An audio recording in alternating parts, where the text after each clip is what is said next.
Hello everybody, thank you so much for clicking on this video. Today's video, I'm going to be showing you how I attempted to fix a focal issue in this painting. And if you're interested in any other pieces of art like this or this, you can go to angelacarrollart.com. I also have an eBay page where not all of my stuff, but there are like ACEOs on there that you can look at. And all the links I'll try to put all the links in the description, but they are definitely in my bio.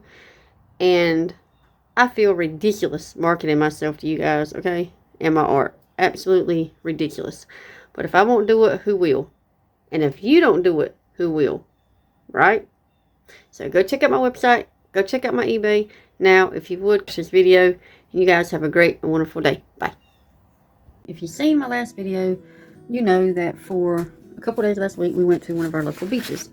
And I showed you a little looseness exercise that I do sometimes to help me stay loose and free with my painting and intuitive. And I guess what's happening is I'm still being inspired by the water, by scenery. Because I came back and I had a painting on my easel that I've been working on, and I will put a video, I'll probably put a picture in, a little mini clip in somewhere up in here for you to see how it was when I came back and how it looks now. So let me flip the camera around. This is where we're at. So I painted over it, over the original painting. That's why I say, guys, don't throw your old paintings away, okay? They are the best thing to help you create texture and loose lines. You see those little bits of color still peeking through on this one from the original painting, and I'm leaving it all in here. I'm not taking any of that out. So this giant wave has come out of me now, this sea composition wave. And what I'm trying to do right now is figure out where I'm going to place my focal point, because while this looks nice, there's really nowhere for the eye to rest. If I had to pick a spot, say I was really under pressure and I had to pick a spot, be here or down here. And if you look through, let me grab the value finder. The value finder, let's see if I can get it without the glare. You'll see the two spots I'm talking about. Remember, this is one of the most important tools that I believe an artist can own. Until you get good at recognizing value with your naked eye, find you a value finder. I will put the link to mine somewhere in the description, but this is where I'm at right now with it. And while I love it, I love the color, I love the texture, I love the old painting peeking through. I think this is going to be very beautiful. It is just abstract enough, I think, for a lot of people that are on the fence. While it's abstract, yes, you can still make out what it's supposed to represent, right? So, back to what I was saying. Trying to figure out where my focal is going to be, here or here, and what color am I going to go with. I like the way this red is peeking through. So I may try to figure out how to put some more of this down here. But I don't need it to look like it's just slapped on, stamped on at the last minute. It needs to be integrated as part of the piece, right? So that's where I'm at now. That's what I'm trying to figure out. Okay. As soon as I get something started, I'll turn the camera back on for you guys. Okay, so I laid some red down right here. Just basic red. It's a deep red. Right here in this dark area. And now I'm trying to blend it with a blue oil pastel.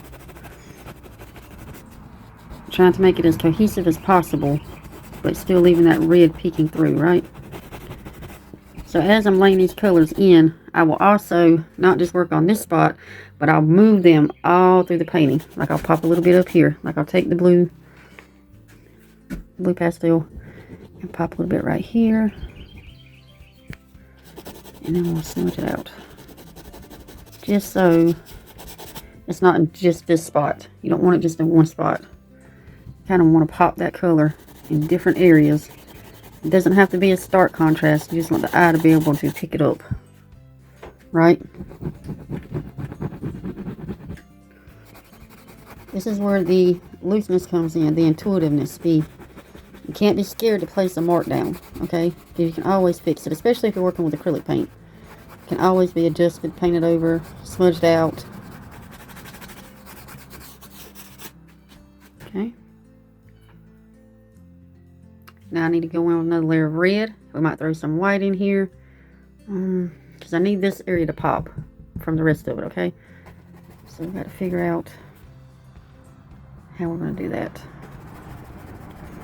Alright. Leave that mark there. I actually may bring this over here a little bit, where this red sits over here.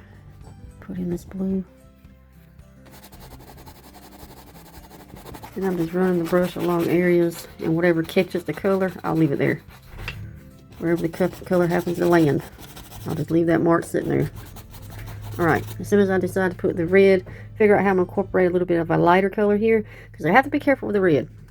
You want the red to complete, unless you're going for some type of pink, right? When you're incorporating white, your bright whites in there, you want to be careful, because if it mixes, you're going to end up with pink.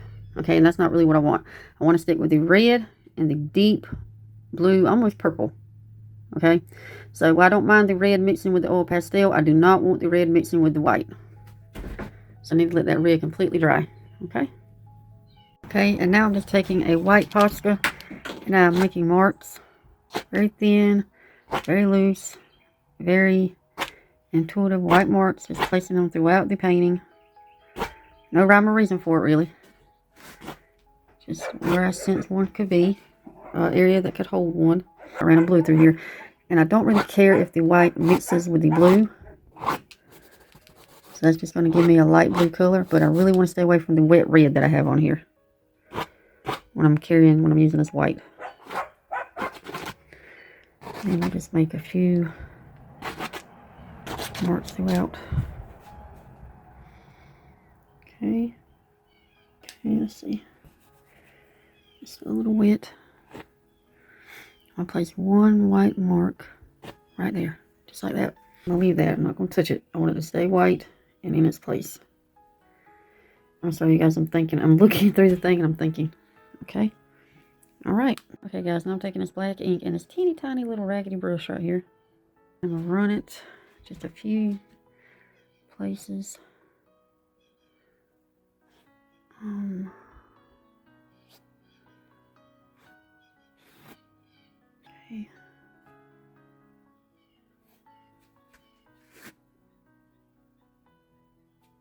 Let's put a little bit under here. Alright.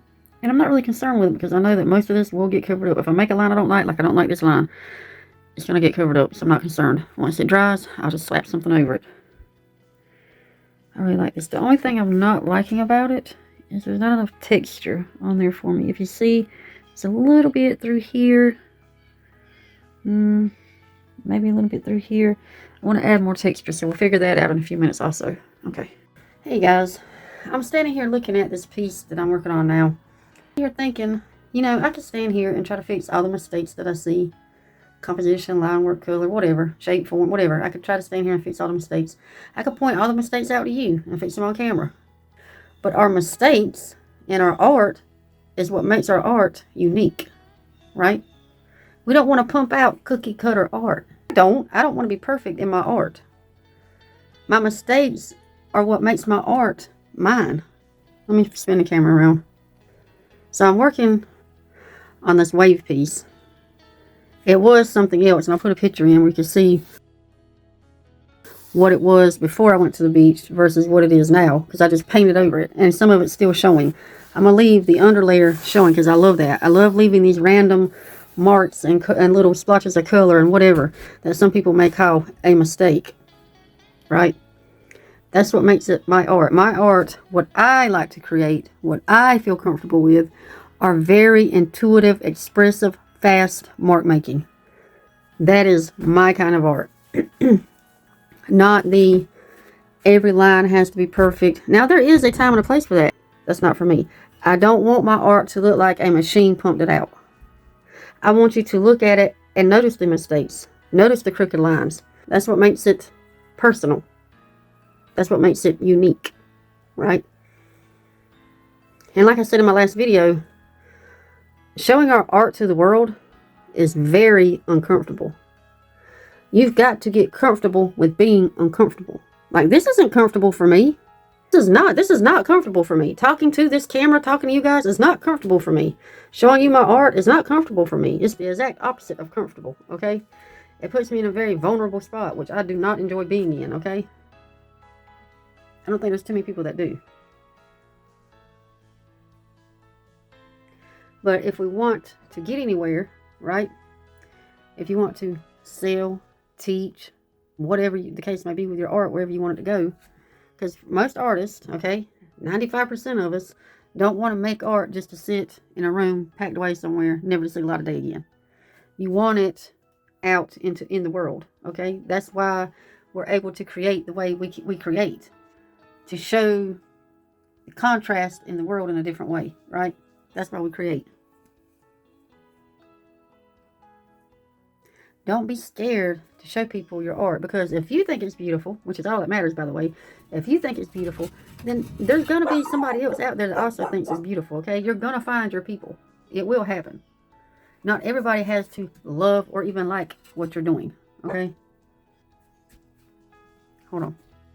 I hit the wrong button after I came back from seeing what was making that scraping noise, which was my shovel that's on the door, by the way. Anyway, I like how this is making... Is that scraping this? It looks like this. I like how that looks.